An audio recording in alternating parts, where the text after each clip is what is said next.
Harvey has given each one of us 3 minutes, and I'm supposed to tell you about Confederate Air Force headquarters. There's no way it would take 30 days, and he gave me an alternate that I could tell you about the status of our wing aircraft. And that's what I'll do. The SNJ is in the middle of an annual, and it's coming along real fine. Humpty Dumpty has a new pair of shoes. We put a new tire and wheel on the left-hand side. And, many of you may not think that's beautiful, but it's absolutely gorgeous. We have a new tail wheel tire, and we also have a new compass. And Humpty Dumpty is ready to go any place, anytime. So those of you who can get to Harlingen, it's going to be one of the most important general membership meetings in the history of the Confederate Air Force, and we need you. Please try to be there. And the next man to talk now has 5 minutes, because I'm going to quit. Thank you very much.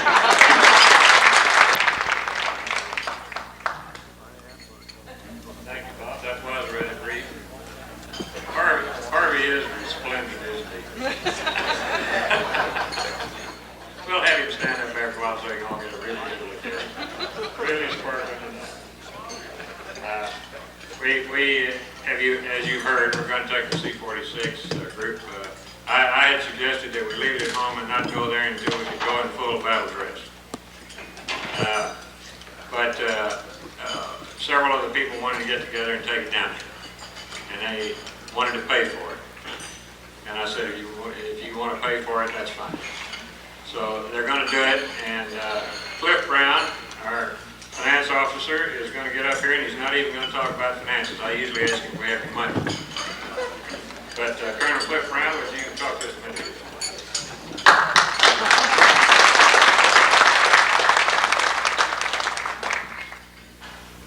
At the last two staff meetings, we've discussed taking the C-46 to Harlingen, and we looked at our bank account, and it fluctuates between $5,000 and $6,000. And since it takes almost $5,000 to go to Harlingen, we thought the better part of valor was to postpone it. Amid a lot of grumbling, the efforts of Janet Main and a few other people, a lot of us were sort of put on the spot to put our money where their mouth was. So right now we have 9 seats filled on the C-46 to go to Harlingen, leaving Van Nuys on Tuesday the 9th, coming back on Monday, the following Monday. We still have 1 seat open. Each of the passengers and the crew have agreed to donate $500 to the Confederate Air Force. And if you do a little quick arithmetic, you can see that that covers pretty much our fuel bill for the trip. We do have 1 more opening. Anybody who is interested in going, or anyone who is interested in having a loose $500, would be greatly appreciated. As Bob mentioned, Air Show this year will be a very, very special event. The general meeting, where the one time in a year that you really get to express your opinion, will be held on Saturday at 5:30. We would like as many of the people that are going down, whether you're going down on the airplane or going down on your own, to be there and attend. It's a real experience. It's like they say about sausage and laws. The way they're made is something you really don't want to see, but in this case, it's a real occasion. We will be having a booth, which in the next 2 weeks I have to build in my garage, and we will be selling our usual PX items. Some of you may not think that that's very important, but when Pat, a couple of weeks ago, went to the bank with a shoebox full of $100 bills that almost totaled $3,000. You can imagine what the PX and what our tours through the airplane managed to accumulate. Over $3,500. It paid for the new tire, paid for the new tail wheel, and paid for a lot of the other miscellaneous items that we need for the C-46. It's in pretty pristine condition except for the fire extinguishers now. That's really all of the general business that I'd like to comment on, except to make one personal comment. I know Pat feels the same way, and certainly I do. It's very refreshing to sit up here at the table and sit down and eat a dinner rather than sit out in the kitchen and grab a few bites, counting heads and accumulating dinner tickets. This is very, very special for us, and we certainly enjoy it, and thank you very much.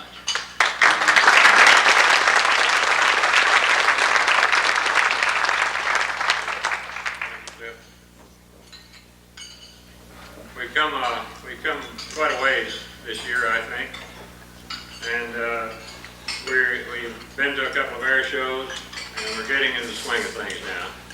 And we found out how to make money with these airplanes, and we're going to continue to do that from here on in. We're becoming well known on the air show circuit. We're being placed on all of the mailing lists, and for 85, I think you can really look forward to a lot of participation in air shows around the country. I'm still working closely with the other wing leaders, Arizona Wing, one's down in San Diego, and the boys up in Oakland. We're going to try to put together a flying circus for next year. And whenever there's an air show, we're going to just get everybody there, all three wings, all four wings together, and see if we can't really give the folks a show and make them know that this is truly a flying museum exhibiting the aircraft of World War II period. We're going now to Magoo on the 19th. We'll fly that over and be there 20th and 21st. And we won't be able to make any money over there because we got in too late. We can't have a booth or anything, but we'll be there because they'll let us in next year for the full-bore show. We'll also be up at Edwards, and we'll have a good time up there. So lots of things are going on. Watch your flight line and participate. I like to see a lot of you participate that are here tonight. It's just real nice to see some of you. I just don't see too much of you at some of these meetings, and I would like to see you here more often. We're going to pick up some new members tonight too, and that's great. We can always use new colonels. At this time, I would like to introduce your first and former wing leader, the guy that really got this thing off and running. He did a marvelous job. He's going to introduce our guest speaker for the night, and I would like to introduce Colonel Griffith.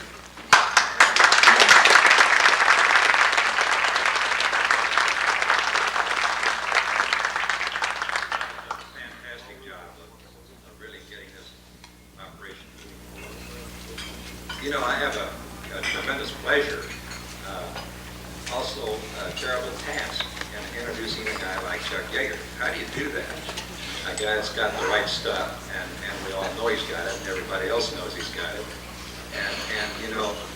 There's bios, all kinds of stuff like that. There's a good film here that is a good part of it.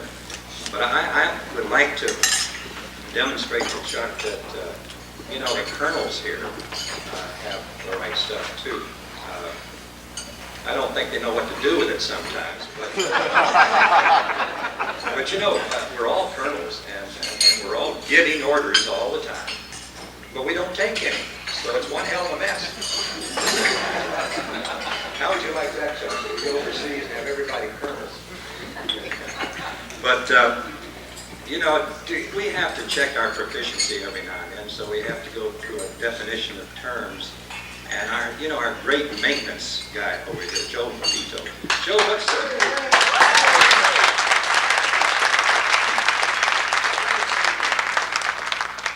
definition of an overhaul? This is an overhaul? Yeah. Well, an overhaul is when you take the top plug out of one round engine and just add some blue. Well, what's a major overhaul? Now you're getting to work. That's when you take all the front plugs out and paint the crankcase. See, the guy's got the right stuff. That's the reason our overhauls only take about an hour. I mean, they get going in a hurry. You know, over in Subic Bay, you know, I asked Joe for a pair of pliers, and he disappears for about a half an hour and comes back with 2 Filipino pilots. Okay.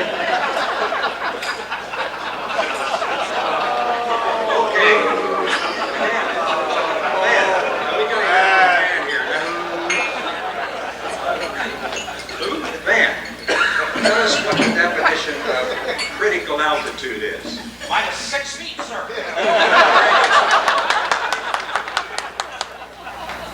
Okay, CE, our wing leader.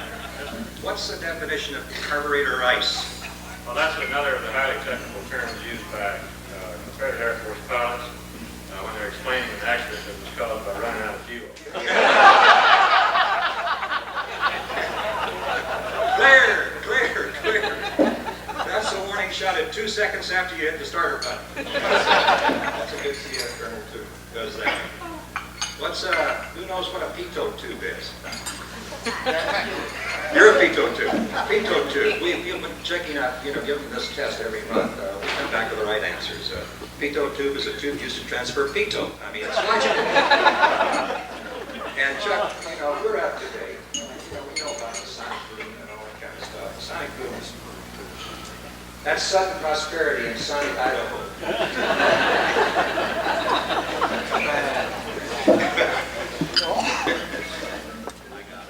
You got it. You know what a landing flap is? That's a 6,000-foot landing roll on a 5,000-foot runway. Boy, we haven't got an ME-109 that we haven't done that with. We haven't done it with. Lean mixture, anybody know that one? That's bourbon with water. Any water. And Chuck, a hot number, to a CAF colonel, that's a quantity encountered in flying, one of which is enough of. That is for a CAF colonel, not for you. But we have colonels that, go out flying in ever-decreasing concentric circles until they disappear up their own fundamental orbits. Now that's hard to do. It takes a guy with the right stuff to do that. And a supercharger, CF pilot. Buddy, what's a supercharger? Supercharger. That's a CAF pilot with 8 credit cards.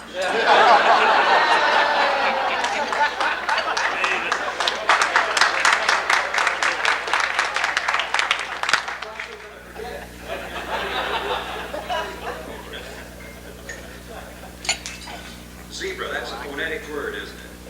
Yeah. It's a word with the letter Z, but it's used by old fighter pilots. An old fighter pilot who is then corrected by a smart-ass tower operator who then replies, Roger Zulu. Dead reckoning?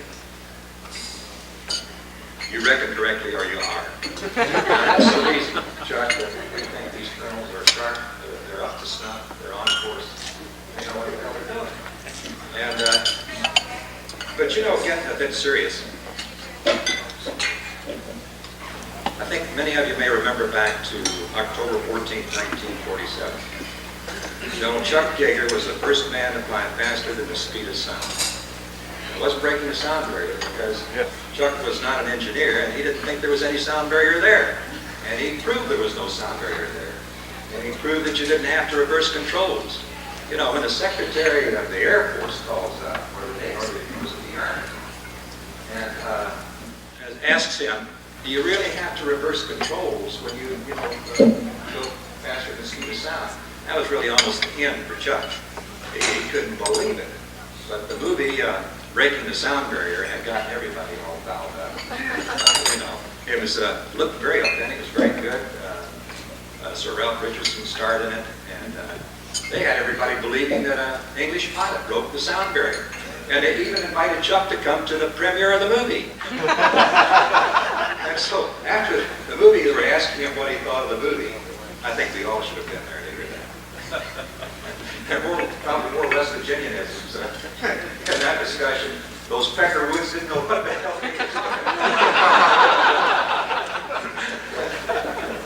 But the legend really started in 43 and 44 when Chuck was 22 years old over in Germany. Not in Germany, he got shot down over France, German-occupied France. But he had 8 missions, and he shot down a couple of German aircraft before he finally got shot down himself after, I think, on his 8th mission. But the story of what he did and where he went and how he got back home is a movie in itself. It was really something that obviously demonstrates the right stuff. I think there have been more scenes in more movies about a guy having a buddy of his shot and wounded and leaving the buddy or not being able to take him or whatever. And this companion of Chuck's, there were 4 guys, this companion of his when they crossed the road at night trying to get out towards Spain, got shot in the knee by a sniper. And Chuck literally dragged him over the Pyrenees to get him down into Spain to really save his life.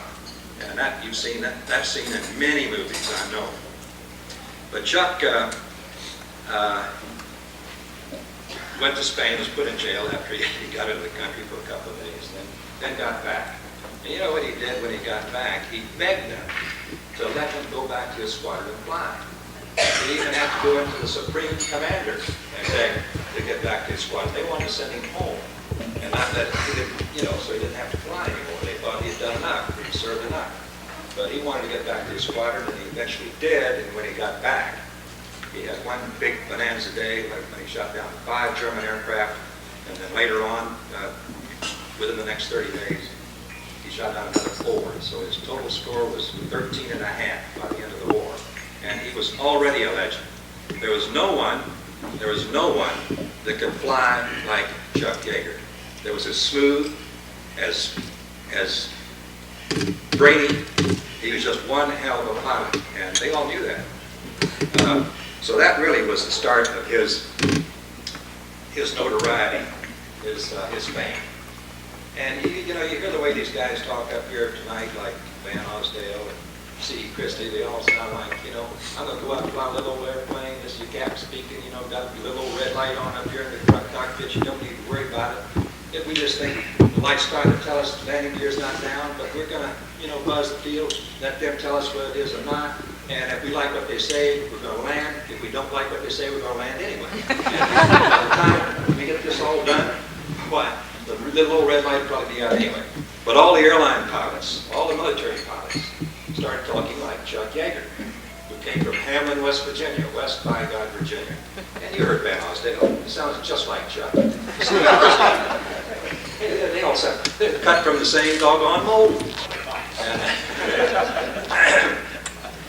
So when Chuck got back to West Virginia, or got back from the war, he started buzzing West Virginia, and that little town of Hamlin. There's only one fighter pilot from Hamlin. His granddaddy lived way up the holler, I should say. It was a long way. But he tried to get down to that holler, and it was so narrow. West Virginia hollers. They get narrower and narrower, and boy, they're really steep little mountains on each side. But Chuck got down in there to buzz his granddaddy, and his granddaddy looked up and saw Chuck up there, and he told Chuck later, he says, God damn it, son, he said, that airplane didn't have any wings. He was standing right on a knife edge around the hollow. But I'm not going to say too much more about what comes later, because that is in the film, and that's what Chuck's going to tell you. But I will read to you what Jimmy Doolittle said. Jimmy Doolittle said that he was a double ace in World War II. He was skilled in the precision art of aerial combat. Chuck Yeager was more than a name when Air Force test pilots the ranks were screened for the man to penetrate beyond the knowledge of aeronautical science. To his fellow workers and flying partners, Chuck Yeager was synonymous with stability, reliability, alertness, almost everything that you can imagine that's good in a guy. He had enthusiasm, and he had a deep appreciation and a respect for the known and the unknown. And Chuck Yeager has risked his neck probably more than any other young man I know, but in a scientific way, in an important way. When they picked him out to be the guy to fly the X-1, the colonel said it really was because of his stability, because he was like a rock. They could depend upon him, they knew he could do it, he had the enthusiasm, and he had the skill like no other man had. There was only one guy that came close to him that was also picked as an alternate, and that was the Bob Hoover that we know. And of course, Bob is a great pilot too. But Chuck said if he didn't get selected, he thought Bob Hoover should be selected. But Chuck has, you know, so many awards, I can't even begin to reiterate them. They're on your little program that you have. You know, the Aviation Hall of Fame, the Collier Trophy, the Harmon Trophy, he's got 4 doctors of science, you know, from Marshall, Ohio Wesleyan, West Virginia University, all of them. You know, so he's a doctor. We could call him doctor, we could call him general, or we can call him colonel, or we could call him just Chuck. But he also was a winner of the Peacetime Congressional Medal of Honor. So he has gotten every award that there is that anybody knows about, that I know about, in relation to aviation and many other things too. But a lot of people don't know that Chuck participated in the development of life support systems, in flight refueling systems, in propulsion systems, in ejection systems, and electronic control systems that U.S. Air Force pilots today take for granted. Now, testing these systems, you can take it from me, believe me, requires skill, determination, and the willingness to face death. And that's precisely what Chuck has done. And Chuck, do you want me to run that film now? I don't think I can go any further with you.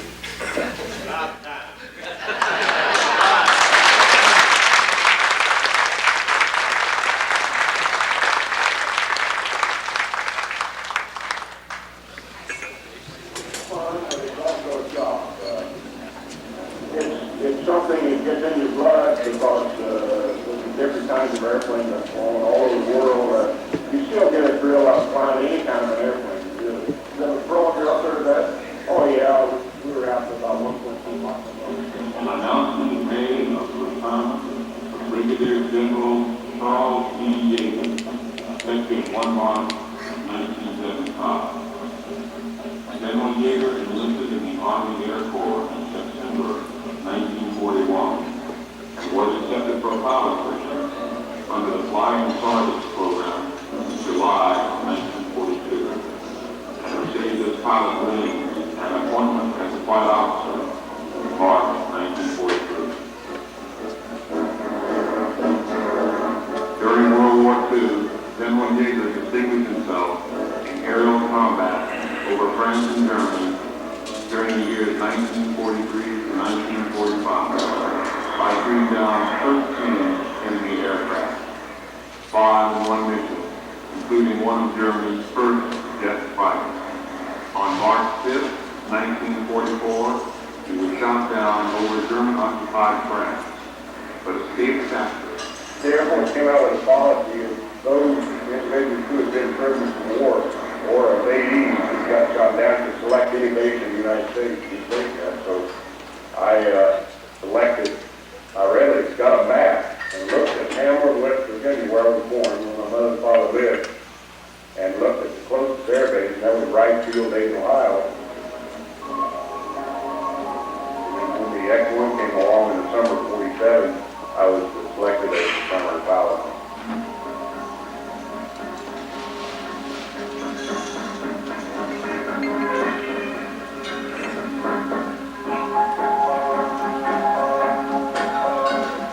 We never flown an airplane much above 80% of the speed of sound.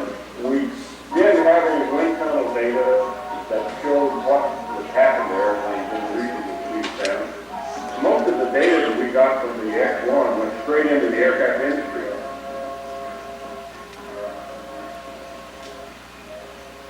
And of course the F-86 was being constructed at that time, and they built into the F-86 the capability of trimming the horizontal stabilizer. And of course the F-86 having the flying tail, it could maneuver circles around the base above about 0.92 miles. And it really paid off. That really, finding that out with the X-1 was one of the most important things that came out of the X-1 program. We shot down, I think, about 12 MiG-15s for every F-86 we lost. And later in '53, we got our hands on a MiG-15, and I went over and flew the MiG-15, and the thing is just easy. When I first looked at it, there it was, a 6 horizontal stabilizer, and just as we expected. When we got the MiG-15 above about .92 Mach number, you had no control over it whatsoever, just like the X-1. General Yeager's exploits have made him one of America's most honored flyers of the century. He has received all of the country's top awards for permanent contribution to the history of flight, and in 1973 became the youngest person ever to be enshrined in the aviation's Hall of Fame. I know it's pretty tough, the job he does above. I wouldn't have him change it for a steamer. An ordinary fella in a uniform I long to wear a pair of silver.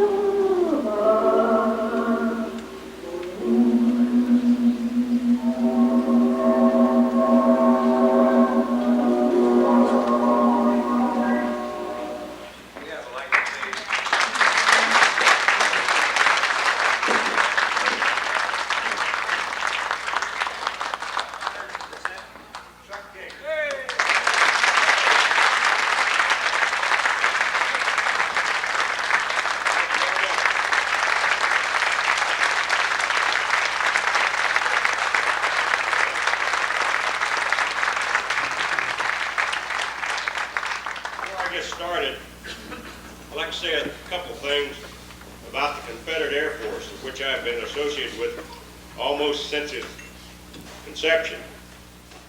Number one, I appreciate everything that you guys and gals are doing in the Confederate Air Force to preserve all of the pieces of equipment that we flew during that period. I think it's a real effort. And I know that you know that it's important, and I'm preaching to the Pope when it comes to that, but I like to add my little accolade to those from many others about what the Confederate Air Force is doing. Dick, Christie, all these notes you went through here about supercharger and dead reckoning. Here's one Confederate Air Force pilot gets a drunk, he takes his wife to a motel.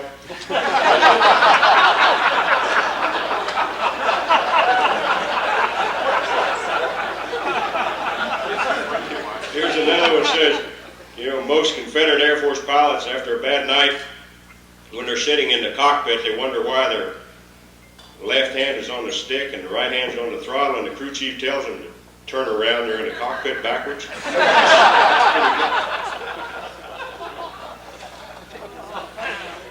First off, since most of you are associated with airplanes, and those of you who aren't live with people who are, so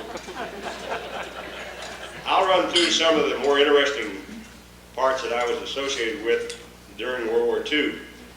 It's not easy to cover a lot of things that you associate with all of your career, because it would take books to cover a lot of the details that we got involved in over about a 40-some year period.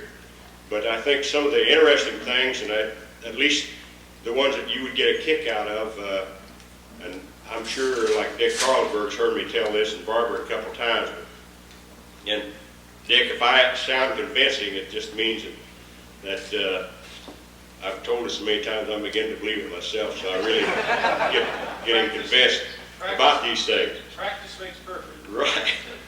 One, most of the film, this short strip that the Air Force put together when I retired, covered a little bit about the combat that we were flying. I'd like to cover a couple things that led up to what kind of problems we were faced with in relationship to the speed of sound or shock waves forming on the airplane, the problems we had with airplanes like the P-51 and the P-47 Jug and the 38, the 109s and 190s. And another thing is some of the tactics that we used during World War II, and those tactics that we used then are just as important today as they were back in World War I, as far as that's concerned, because it all ends up in a good dogfight. Also, it ends up that the guy that's the most aggressive and handles his equipment and knows his equipment the best is the guy that usually wins. The funny parts that came out of World War II was during the summer of 1944, we had pretty well decimated the Abbeville boys, we call them. They were yellow-nosed Fokker 190s flying out of Abbeville, Germany, and they were goring special troops. They were very, very good, and they'd shot down an awful lot of bombers and British fighters and the like. And the Mustang was about the first airplane that came into the European theater, flown by guys like myself who had a lot of fighter time. We weren't green, we were green in combat, but we had a terrific amount of flying time, all of it dog fighting, air-to-air gunnery, air-to-ground gunnery, and the like. And we were, each pilot in my squadron had a minimum of 500 hours in P-39s, and all of that 500 hours was flown in 100 to 125 hour months. And as I said, it was all in good gunnery training and all good dogfight training. So when we got to Europe in November 1943, we picked up our first Mustangs at an assembly base in northern England. I recall getting into the P-51, not having seen a P-51 before. And the crew chief showed me how to start it, and we fired off the 51, taxied out and took off, flew down to our base and fooled around, got in a few dogfights with each other on the way down, landed and took off the next morning, flew to Leipzig, Germany on our first mission. And that's the kind of training we got. But when you realize that each one of the pilots had a minimum of 500 hours of very intense training, then you realize by the summer of '44, we had pretty well decimated the cream of the Luftwaffe, especially the 190s, which were the best of the fighters at that time. And to give you a feel, each squadron that went into combat in our fighter group, the 357th Fighter Group, we had 3 squadrons. Each squadron had 30 pilots. And normally on a mission, we flew 16 airplanes in a squadron. And as I may say that the first year that we were in combat, we shot down 531 German fighters. We lost a few pilots doing it. In fact, about more than half of our pilots didn't end up alive at the end of the war, but that's the way a war goes, and the odds were pretty good. But by the summer of 1944, we were getting into some pretty heavy combat with some smart pilots. And one of the tactics that most of the German fighter pilots would use, and we would do the same thing, is that when you got on the tail of a 109 or 190, you'd usually end up in a tight spiral vertical dive going wide open. And you'd pull the airplane into about 4 Gs or 4.5 Gs, and when you went through 4.5 Gs, then you'd begin to gray out. And you'd lose your peripheral vision first if you held 4.5 Gs much longer, then you couldn't see. You could feel to fly the airplane, and if you held a little higher G, then you would become unconscious, and then you relax and then get the pressure back. And what was happening physiologically was that under high Gs, and you here sitting in your chair, we call you have one pull of gravity on you right now. Well, centrifugal force in a fighter, when you pull 2 Gs, it means you have 2 pulls of gravity on you, 3 Gs and 4 Gs and the like. And what happens when you get up to about 4 Gs is that the blood becomes so heavy that your blood vessels in the lower extremities of your body expand because the blood is extremely heavy, and as it expands, it drains it away from the heart, and it can't pump it up your head bone anymore. And the first thing it goes, because of lack of oxygen on your brain, is your peripheral vision. And we knew this, and German pilots knew this, because always in dogfights, once you got into about a 4 G spiral, you would be trying to pull a lead on the guy, since you've got to shoot way in front of him, as all of you duck hunters know. And as you go through about 4.5 Gs, the guy would know that you were blacking out, so he'd reverse the turn. And you keep on cranking down, and finally have enough sense to let up and look around. You couldn't find the guy. He would have gone someplace else. And we learned this technique also. But to defeat that disadvantage that we had when we were tracking German fighters, they came out with a G suit. And they brought 2 G suits in the summer of 1944 to our squadron to test. And the theory was that if you could, squeeze the pilot below the waist real hard, hold the blood up to his heart, then it would keep on pumping at higher G level. And the first G suit that we got was an air suit, and it was just like wearing chaps, or just like in your trousers. You had an air bladder over your stomach, over your thighs, and over the calves of your legs. And this air bladder was hooked to a hose, was hooked to an air compressor and tied to your engine. And when you pull more than about 2.5 Gs, then this valve would open up and let that air pressure in and blow the bladders up. And it just really hold the blood up to your heart. And you could pull about 5.5 or 6 Gs before you begin to gray out. And this helped a great deal. But the funny G suit that the Canadians brought us, and we gave it a fair shake, it was made out of water, or rather worked on the theory of water. And you wore a suit shaped like chest waders, and a double wall, and you put it on next to your skin and put your flying suit on over it, and your leather jacket and scarf from Mae West, and your parachute. And the theory was behind this water suit, it was that if you could immerse your pilot in water, water having the same specific gravity as blood, when you pull G's, well, of course, the water would keep your lower extremities from expanding also, and that would keep the blood up to your heart, and it would pump it up your head bone. And that's the way the theory was good, but the fabric that we had wasn't too good. And when you got in the cockpit of your airplane, the crew chief would bring his 5-gallon bag of water out. He'd screw it in to a nipple on the top of your G suit, and he'd hold it up, and all this water would go down and fill this double-walled suit up. And when it got full, he'd take it out and screw the nipple back on it. And you'd take off on a mission. And the fabric was made out of a rubberized cotton. Had we had the fabrics that are available today, it probably would have worked in theory, obviously, but the air suit was so much better, I don't think it would have gone very far. Anyway, after you took off on a mission, after about an hour or two, especially if you pull a few G's, damn fabric will start stretching down around your calves and in your thighs. And pretty soon, all this 2.5 gallons of water down around your ankles, this is a real big bucket. Fly along. When you break a fighter, some guy's coming in on you, break into him, and you get pretty violent in the cockpit, and you really lay a rudder in it, sound like, a couple of active people in a water bed. The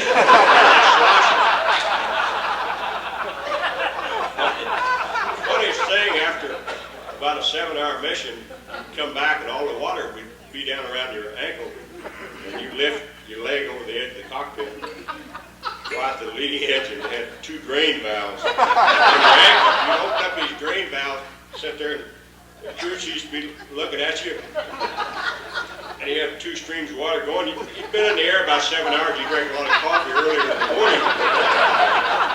You sort of enter into the spirit of the thing.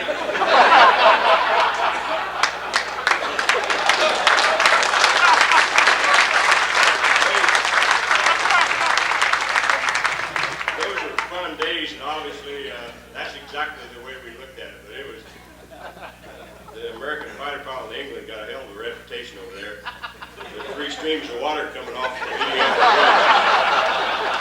gun. But another thing that happened during these dogfights was we exposed the Mustang and other P-47s and 38 to what we then call compressibility.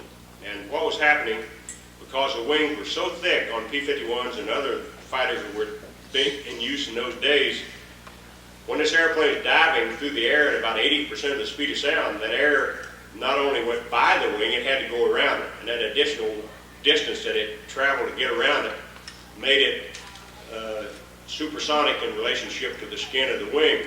And as it became sonic, then a shock wave would form at the thickest part of the wing where the air was moving the fastest in relationship to the skin, and behind that shock wave you had turbulent air. And you got a lot of buffeting and shaking, and a lot of feedback in your control surfaces.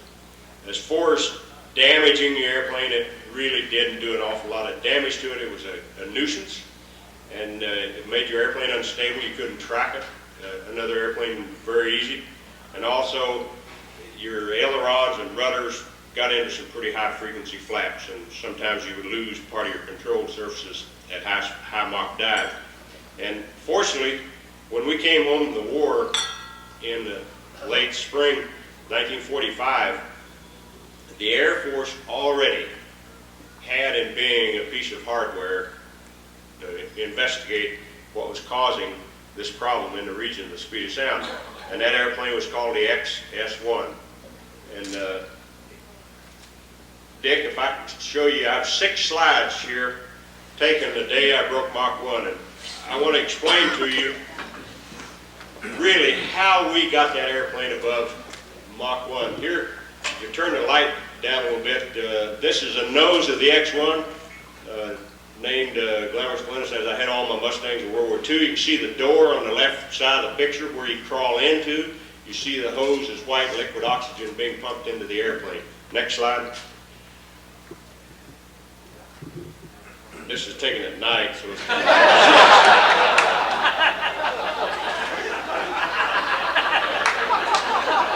This one shows a head-on shot of the X-1 sitting on the lake bed the day we broke Mach 1, and you can see how narrow the gear is, but it wasn't very stable. The visibility is pretty sorry on the front, but that's all that's necessary to see where you're going on the lake bed. On the right wing, on your left side, you see the door that has been taken off the airplane and laid on the wing with the handle sticking up. And that handle you see there was what I ended up with at a sort of drunken brawl of ponchos the Sunday night before, when I broke a couple ribs, and that handle is where we stuck that 10-inch piece of broomstick in order to close it with my left arm to flip it up.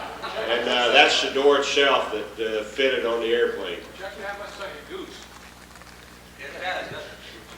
You mean you didn't break your ribs? I noticed you don't shoot the real thing up there, Dick, so that's probably what you've been shooting at. Chuck, you didn't break Next your slide. ribs? You didn't break them right in the hearts like the movie said? Yeah, but not like I showed. Okay, here's a 6,000-pound thrust engine, burned liquid oxygen, water alcohol. Each chamber put out 1,500 pounds of thrust. You could start and stop a chamber as many times as you wanted to. And it gives you a feel of the cowlings off the engine. A very reliable engine. You burn up some 300 gallons of liquid oxygen, 300 gallons of alcohol in 2.5 minutes with all 4 chambers on. 2 chambers, 5 minutes, 1 chamber, 10 minutes. Next slide.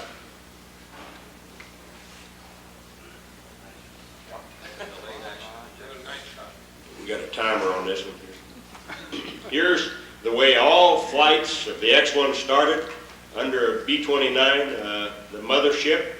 And the reason for that was, as I mentioned, you had 2.5 minutes under full power, and if you took off on the ground, which we did one time on January the 9th, 1949, just to demonstrate a ground takeoff, all of the flights were launched at 25,000 feet at 240 indicated. And the way I got in the cockpit of the X-1, you can see the door on the right side of the fuselage. When I got up to around 12,000 feet, I got out and got on the ladder that in the film that the Air Force made. You saw me jumping on this ladder to get it to slide down into the slipstream because it always stuck. And once you got the ladder down opposite the door, you slid in feet first, and then Jack Ridley would climb down that ladder with that door and hold it against it, and I'd lock it on the inside. And then he would go on back in the B-29 bomb bay and raise the ladder, and then we'd climb on up to altitude to drop. Now, the reason that I didn't take off in the cockpit of the X-1 was that the climbing speed on the B-29 was 180 miles an hour.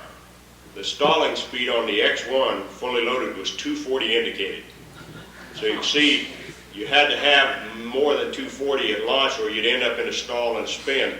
We figured 10,000 feet was about the minimum we wanted to get into a spin with that airplane because it would take that long to get the tanks pressurized and fire off the rockets to fly down the spin. That's the reason we rode in the B-29 until we got up to about 10,000 feet.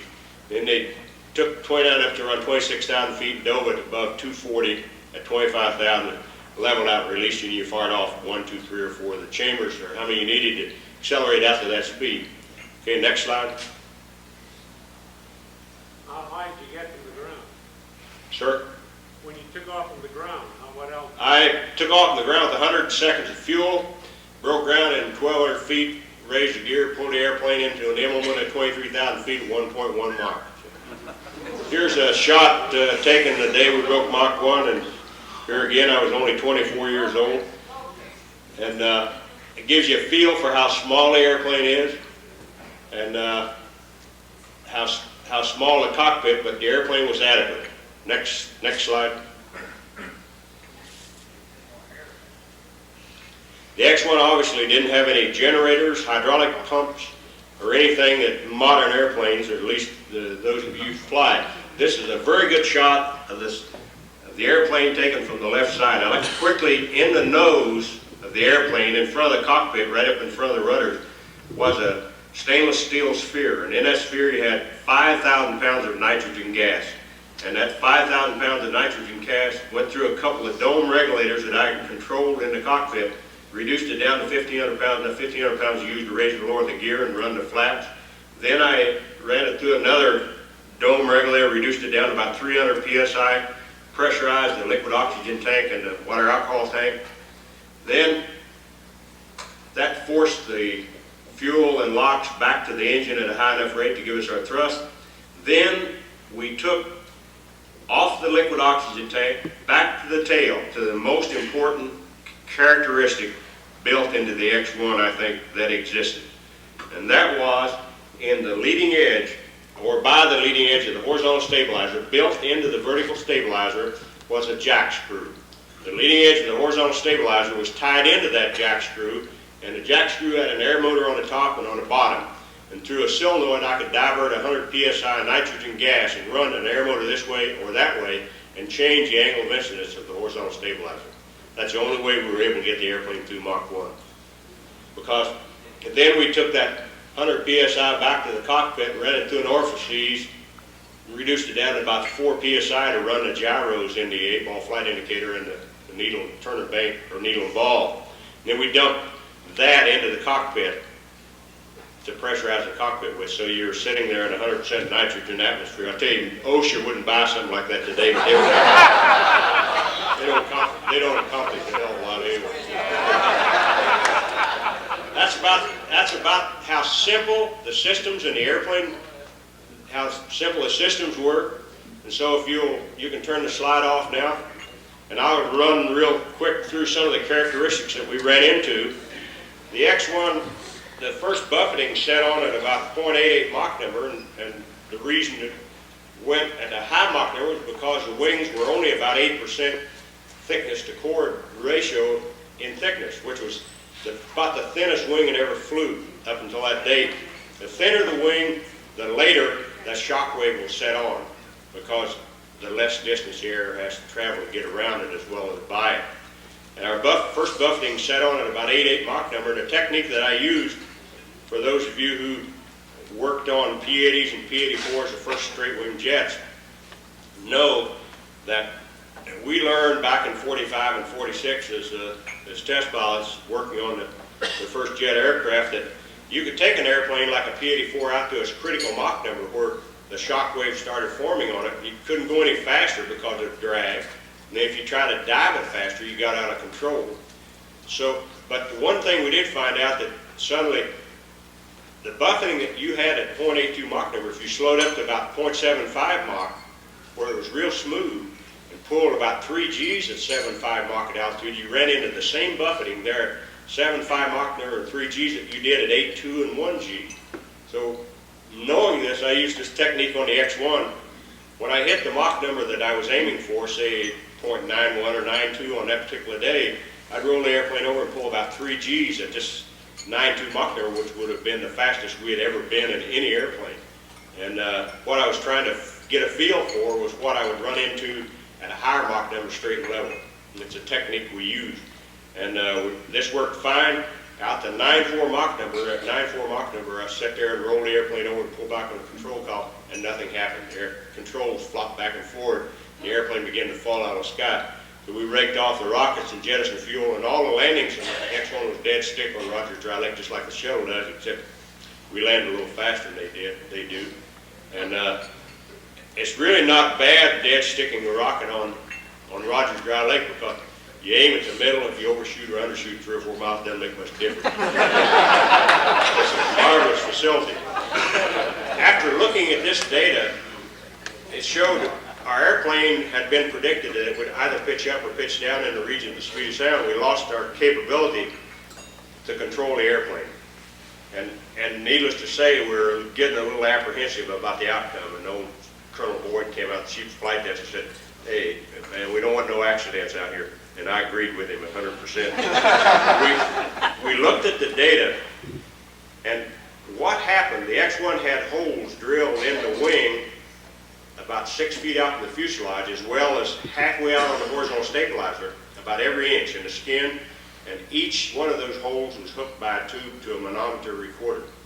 And as you know, when a shock wave forms on a wing, the air in front of that shock wave is supersonic, behind it's subsonic because it compresses. It slows down. And that static pressure in those tubes, that air going over, obviously, the higher the velocity in front of the shock wave, you have less static pressure. Behind that shock wave, the lower the velocity, you have a higher pressure. So we could trace that shock wave which had formed on the wing as well as on the tail. And it began moving back as soon as it formed as we increased our speed. And at 0.94 Mach number, it was at the hinge point of the elevator on the horizontal stabilizer.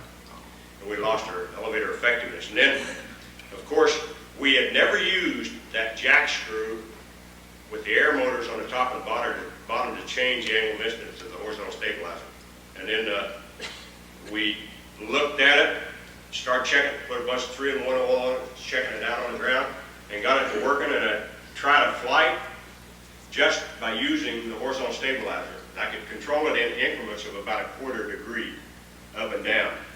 And I took the airplane up to about 0.9 Mach number where the elevator effectiveness made it change, leading edge down. The airplane flew about 3 Gs.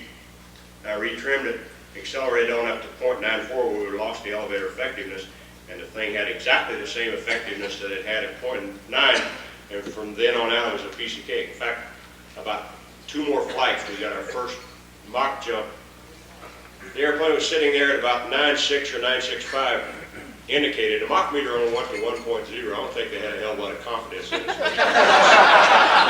it was at increments of 1%, 0.91, 92, 93, on up to 1.0. So we're sitting there at about 9.65 indicated, and the needle fluctuated and went off the scale. When it went off the scale, then all the buffeting quit. We had supersonic flow with the whole airplane. I got some elevator effectiveness back, but the airplane flew very nice, except it was very stable. And that was our first supersonic flight. We did make a tremendous sonic boom there at Edwards, and we didn't really know what we were getting into, but that's the way it worked out. And as I mentioned, the flying tail technique was, in my opinion, the most important thing that came out of the whole X-1 program, because we classified the whole X-1 program after we got above Mach 1. And really, and Ray Houseman's here, he remembers way back when we were having a lot of trouble trying to keep classified data from the press. And it hadn't changed an awful lot today either. But, knowing, we released the fact that the X-1 had flown at supersonic speeds about 9 months after it happened. It was a marvelous thing because it got the press off of our back, and it took 5 years before the rest of the world found out that you needed a flying tail on an airplane to operate in the region of speed of sound. And it took, like the MiG-15 was in use in 51 and 2 and 3, Hawker Hunters and French Mirages, all 3 of those countries, Russia, Britain, and France, took them 5 years to find out what we found out with the X-1. And it worked out real good. And that's the way R&D has paid off, and that's about, I think we've been here about long enough. That's about the extent of some of the interesting things. I'll cover real quick what we're doing today because we're going through an evolution of the fighter aircraft. And although I retired from active duty in '75, I still have a civil service job at Edwards as a consultant test pilot. And I do a lot of flying on the F-20 as a consultant test pilot because there's no military money in the F-20. I can do that without getting into a conflict of interest. And I take advantage of it. So, when we went supersonic, started developing fighters that flew at supersonic speeds, it became very stable. And because it had supersonic flow of the whole airplane. And consequently, an airplane that's stable is not maneuverable, because maneuverability and stability run hand in glove.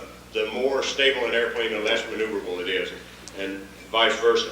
So consequently, these airplanes that came along after we were able to fly at supersonic speeds, in order to make them maneuverable at supersonic speeds, we made them very unstable at speeds below the speed of sound. And this came about in our first supersonic family of fighters, like the 101, 102, 104, 106, 105s, and the like. Right on up, and we've made them so unstable at subsonic speeds because that's where most of the guys do their fighting or dive bombing or air-to-ground work in strafing. And we had to put stability augmentation systems like pitch, yaw, and roll dampeners on the airplane. And then consequently, they became so unstable so that we had a lot of maneuverability at supersonic speeds that airplanes like the F-4 Phantom II that came out in Vietnam, they were so unstable at slow speeds that if you ever departed one or snapped it, the chances of recovering from a spin was practically nil. So consequently, that led here some 10 or 12 years ago to what we know now as the fly-by-wire system. And the F-16 was the first production fly-by-wire aircraft that came about. And the reason we went that way is we could make a fighter extremely unstable, put a large sail on it, move the center of gravity aft, make it extremely unstable, which meant it's very maneuverable, and then put a computer in it and let the computer fly the airplane through a servo mechanism, and then program the computer so that it never let the airplane exceed a certain angle of attack or yaw angle or the parameters outside which it would snap. And then regardless of what the pilot calls for in the heat of battle, in angle of attack or yaw or roll, the computer will never let that airplane exceed those parameters. And it makes for a pretty good system. The only problem we had with the F-16 was the first production fly-by-wire system. We went to analog computers into the flight control system, and there's a little bit of incompatibility between the fly-by-wire system's computer and the weapons management computer, which is all digital stuff. And consequently, that was solved when the F-18 came out and the F-20, which is a follow-on. Today, now, we have straight digital systems in the F-18 and F-20, and all of the systems talk to each other through multiplex buses and the like, so that all of these systems can be brought up to the pilot and displayed to him instantaneously. And airplanes like the F-20 we've done away from with instruments, and now, like in the F-20, you only have 2 cathode ray tubes, or TV tubes you want to call them, and each one of these tubes have 5 buttons on each side. That's 20 buttons, and when a pilot flies the F-20, I sit there with some 18 functions on the stick and the throttle, and I can call up a menu of what do I have on my airplane in the way of weapon system, and every one of those buttons on the CRT will light up with an air-to-air missile radar, air-to-air missile infrared guns, dive toss, air-to-ground, surface-to-air missiles, or air-to-surface missiles, or anti-ship missiles, all of these systems that I have aboard. Then I'll run a cursor up to the one I want to use, press it, displayed on the CRT. Then I move it up on the heads-up display, and I never go back to the cockpit after that. And that's the way these systems operate. It makes a fighter pilot today about 10 times more effective than it was just 3 or 4 years ago. And the inertial navigation systems, which have been a pain in the tail in most fighters because they take anywhere from 4 to 15 minutes to fully alignment. And Van Ausdell will understand these, being an old commercial driver. It takes, in a fighter today, because you carry 6 exotic weapon systems in these missiles, you've got to know precisely where you are exactly in space. So it means having an inertial platform that is very accurate. And what we've done, a new breakthrough in avionics with the F-20, we've come up with ring laser inertial navigation systems, where we do away with the gyros, use 4 mirrors and a laser beam. That's our gyro. Put it on 3 axes, and it has an instantaneous alignment, 23 seconds, which is almost instantaneous. And those are some of the avionics breakthroughs that are becoming available, because all of these things have happened just within the last 3 or 4 years. So, appreciate the opportunity to get down and keep up the good work in the Confederate Air Force. Thank you very much.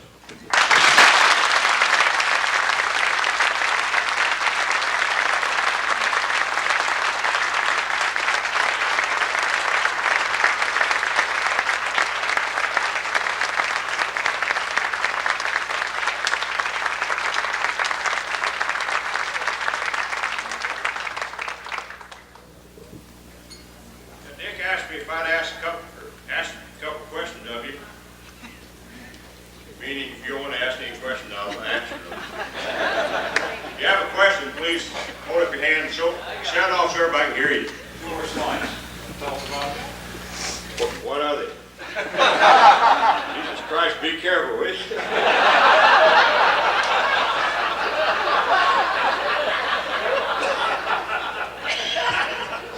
I own an ultralight. I don't know how they got in there, but it gives you a feel. I've been flying this little Falcon for about 6 months now. It's really a lot of fun. This gives you a feel for what the Falcon looks like. Those of you who haven't seen one it flies, it's got a canard with full width, and the fuselage is made out of Kevlar, and the whole thing's made out of either aluminum or Teflar or Mylar tape. And a keen little 250-pound airplane that cruises along 65 and lands at about 28. So that gives you a feel for how small the thing is. When you have to buy gas for these things, I mean, you take a hard look at the consumption. I'll tell you that. That's all. Yeah, anybody have any questions? Would you rather fly a Mustang or an F-20? It's according to what you want to do with it. 51 was probably the best prop airplane that came out of World War II, as far as I'm concerned. Right today, probably the best fighter we've got, as far as long-range acquisition capability, would be an F-15. The one that could probably take better care of itself than any fighter we have is probably the F-20. Probably the easiest made. The Air Force is pretty well stuck with the F-16 weapon systems, and they haven't got much choice the way it looks. The F-20 is primarily a follow-on for the F-5 for foreign military sales, and most of you, I'm sure, watched that 20-minute or 60-minute program, which is pretty well presented, but there's a lot of sides to it. So. And did you fly the British Spitfire? What did you think? Spit, as far as I'm concerned, yes, I flew the Spit. In fact, I fought him quite a bit in mock dogfight. The Spit wouldn't do anything the Mustang wouldn't do for 8 hours. The Spit would fly for an hour and a half, and that was it. It was a great defensive fighter, but the 51 came along later, and we flew 8-hour missions with the 51 and do the same thing the Spit would do, except do it about 1,000 miles away from England. Yes, sir. Were you guys really that wild in the high desert? No, I don't think so. Yeah, a lot of these stories get blown out of shape one day. Yes, sir. Out of all the aircraft you flew while on active duty, what was your favorite? Well, like I said, it's according to what you want to do with it. Like, I mean, if you're hauling cow manure, you get a pickup truck. If you race, you get a race car. But for the pure fun of flying, probably an F-5 would be the most fun, having a couple of reliable twin engines. As far as old airplane, fun airplane today would be is an F-18 or an F-20. They both have comparable systems and all fly-by-wire systems. Yes. Looking back on it, are you sorry you didn't get selected for the astronaut program? No, I didn't necessarily get. See, I left Edwards in 1954, and the space program didn't start until '59. I had some 9 years since most of the original 7 astronauts were the same age bracket as I was, except they had 4 years of college and started in flying late. I started flying at a very young age. Also, I had a lot of fun in some interesting airplanes. The first space program, of course, wasn't very interesting from a pilot's viewpoint. I'm sure it was fun doing the work that they did, but that's a matter of opinion. And I didn't necessarily want to get involved. I'm sure if someone walked up and said, "Do you want to fly in a capsule?" I'd say, "Yeah, just to see what it was like." But no, I wouldn't fight to get in a program. It'd be fun to fly the shuttle today. It would be a waste of money. And I wouldn't necessarily want to sit in the back with all those mission specialists barfing in their beards. Well,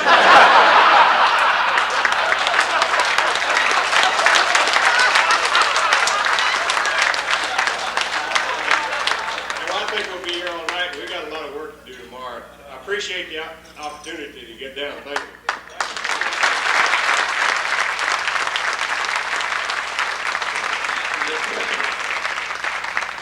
He didn't want to have to scrape the monkey crap off the seats when he got into it. He didn't want to be spamming a can, so, you know. He likes to fly. Thank you, sir. Thank you for being with us. You know, I would like to thank General Yeager for being with us and for letting us, or for sharing with us some of his experiences. Technically speaking, with the exceptions of a couple of guys I can spot out here who are blackbird types, technically we're not your peers. We are your peers, however, in our hearts and in our love for flying and our love for aircraft. And we admire what you've done and we compliment you for a job well done.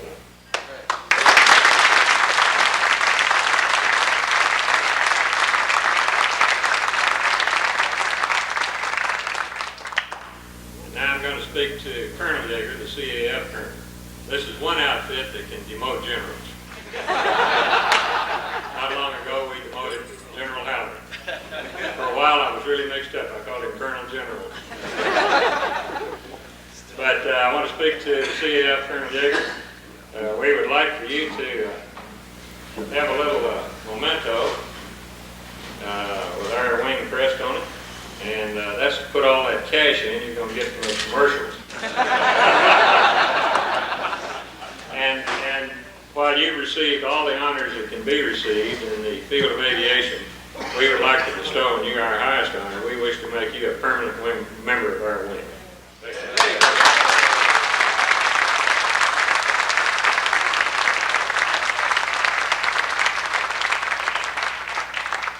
I'm going to thank one other colonel. This entire affair, of course, took more than one or two people to do it. And the people that generally do all the work did it. The more visible of what has gone on here tonight, I'm going to have to thank one guy. And I want Colonel Victor to stand up in all of his resplendency. And we're going to give him a hand. He did this whole thing by himself.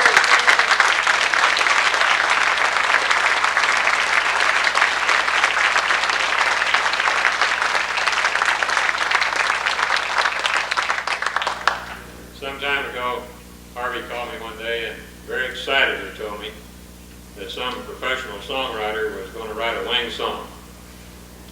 And I told him, we have one. And he said, the hell we do, what is it? And I said, Anchors Away. Anchors Away.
Oh, yes.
I'll tell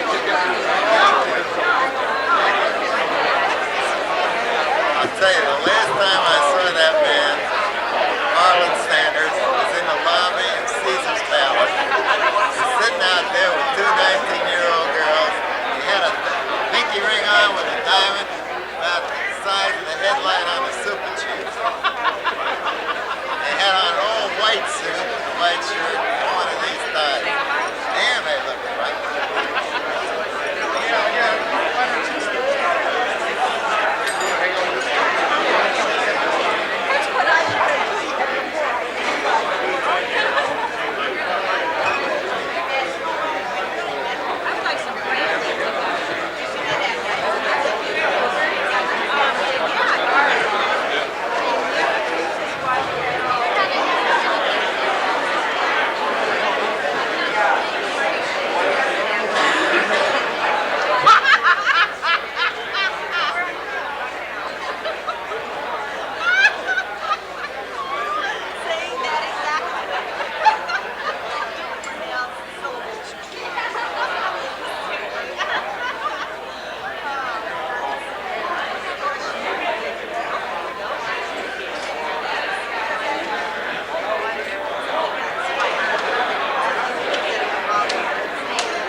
You want the clutch?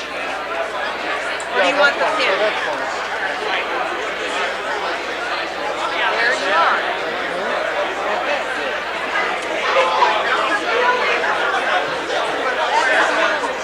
Yeah, I thought it was an 84. I got an 84. I don't have an 85.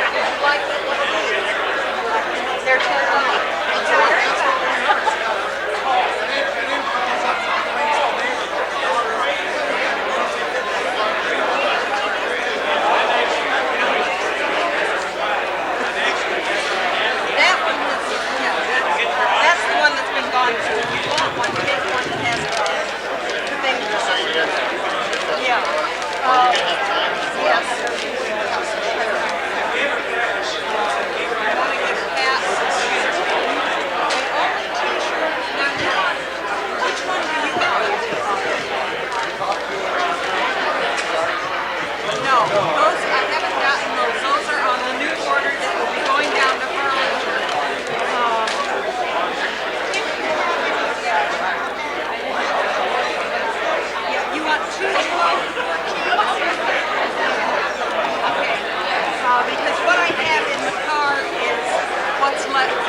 one that's been picked through.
I'm gonna leave my phone. No, I gotta call.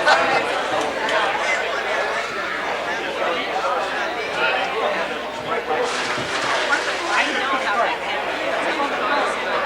Tiny scrap of lettuce. Great. I have a picture. Oh well. You can get in on that. Rick, my son Rick has a Ausdell fly. He has a military fly. He's going to be very choppy. He's going to be very choppy.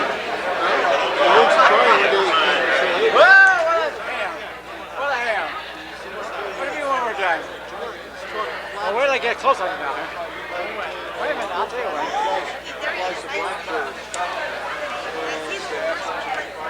Don, I'll give you this, all right?